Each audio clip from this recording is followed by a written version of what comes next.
হাম ও উপসর্গে গেল ২৪ ঘন্টায় প্রাণ গেছে ১৭ শিশুর। নতুন আক্রান্ত ১,৪৫৬ জন। এ বিষয়ে আরও আপডেট জানবো। রাজশাহী যেতে চাই, সহকর্মী আবরার শায়ের যুক্ত আছেন। আবরার, প্রতিদিনই মৃত্যুর মিছিল, এই মৃত্যুর মিছিল কবে নাগাদ থামবে আমরাও জানি না, চিকিৎসকরাও তেমন কোনো তথ্য আমাদের কাছে দেয়নি। টিকা কার্যক্রম যে চলছে সেটা কেমন চলছে জানাবেন, এবং পাশাপাশি হাসপাতালগুলোর চিত্র কেমন? রাজশাহীর বিষয়টা যদি বলি তাহলে আপনি লক্ষ্য করবেন যে দেশে সর্বপ্রথম রাজশাহী বিভাগ দিয়ে শুরু হয়েছিল হামের যে প্রাদুর্ভাব, সেটি কিছুটা ভালোর দিকে। এখন পর্যন্ত রাজশাহী মেডিকেলের যে তথ্য বলছে, গত ৯ দিনে এই হাসপাতালে কোনো শিশু হামের উপসর্গ নিয়ে মারা যায়নি। এবং গত ২৪ ঘন্টার যে হিসেব, সেখানে বলছে যে নতুন করে ভর্তি হয়েছে ৯ জন, এছাড়া সুস্থ হয়ে বাড়ি ফিরেছে ১১ জন এবং কোনো মৃত্যু নেই। বর্তমানে এখন পর্যন্ত রোগী ভর্তি রয়েছে ১২৩ জন।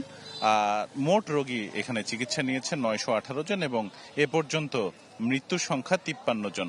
এবং বলা যায় হাসপাতাল কর্তৃপক্ষ বলছে টিকাদান কার্যক্রম এবং সরকারি যে উদ্যোগ, তার ফলে এই মৃত্যু হারটা অনেকটাই কমে এসেছে।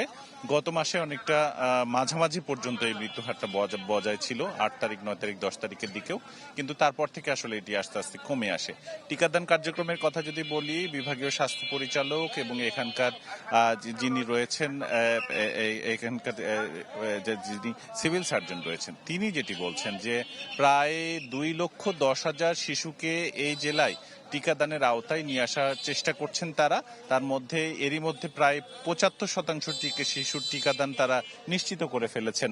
এবং পাইলট প্রকল্প হিসেবে যে গোদাগাড়িতে টিকাদান কার্যক্রম শুরু হয়েছিল, সেটি শতভাগ তারা সম্পন্ন করেছেন। এর বাইরে যে বিশেষ টিকাদান চলছে গত মাসের ২০ তারিখ থেকে এ মাসের ১০ তারিখ পর্যন্ত, সেটির জন্য কিন্তু রেজিস্ট্রেশন করে যারা অভিভাবক রয়েছেন তারা কিন্তু শিশুদের নিয়ে আসছেন হাসপাতালে এবং টিকাদান যে কার্যক্রমের কেন্দ্র রয়েছে সেখানে। ফলে এই কার্যক্রমটা এখন পর্যন্ত বেশ ভালোভাবেই এগোচ্ছে।